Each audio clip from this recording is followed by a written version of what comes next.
అందు నిమిత్తము నాలో బలముగా కార్యసిద్ధి కలుగజేయు ఆయన క్రియాశక్తిని బట్టి నేను పోరాడుచు ప్రయాసపడుతున్నాడంటే, అనగా ఆయన పనిని బట్టి, ఆయన పని ఎడల నాకున్నటువంటి ఆసక్తిని బట్టి నేను పోరాడుతున్నాను. ఎందుకు ఈ పోరాటం? దేనిలో పోరాటం? ఎవరి కొరకు పోరాటం అంటే సంఘము కొరకు, రక్షించబడిన ప్రతి విశ్వాసి కొరకు, దైవజనుని యొక్క పోరాటం.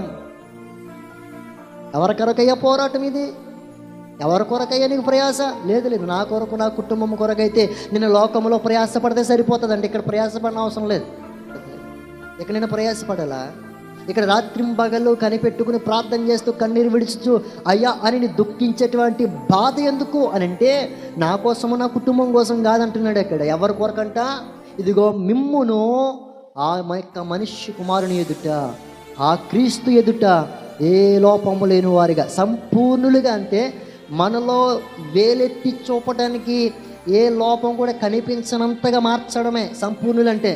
వేలెత్తి చూపే రీతిగా మనం ఉండకూడదని ప్రయాస కలిగినటువంటి వాడంట దైవజనుడు. దేవునికి స్తోత్రం కలిగినవి హల్లెలూయా. అందుకంటున్నాడు ఆ యొక్క సంపూర్ణునిగా చేయాలి. అంత మాత్రమే కాదు, క్రీస్తు స్వరూపము మీ యందు ఏర్పడాలి. ఎవరి స్వరూపం అంటే, ఇప్పుడు మనం ఎవరి పోలికలోనికి మార్చబడాలి?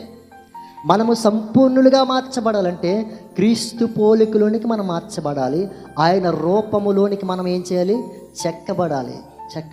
ఈ వాక్యమును మనం అనుదినము చదువుతుంది ఎందుకనంటే, మనము దేవుని పోలికలోనికి మార్చబడ్డానికే, దేవుని రూపములోనికి మార్చబడ్డానికే. బైబిల్ ఇన్ఫర్మేషన్ కాదు మనకు కావాల్సింది, ట్రాన్స్ఫర్మేషన్ కావాలి. అంటే రూపాంతరం అనే అనుభవం మనకి రావాలి. ఆ రూపాంతరం అనేది దేవునిలో పోలికలోనికి, క్రీస్తు పోలికలోనికి మనము రూపాంతరము చెందాలి. అందుకంటాడు క్రీస్తు స్వరూపము, క్రీస్తు పోలిక మీ యందు ఏర్పడాలి. ఆ పోలికలోనికి మార్చబడుట కొరకే ఈ ప్రయాస.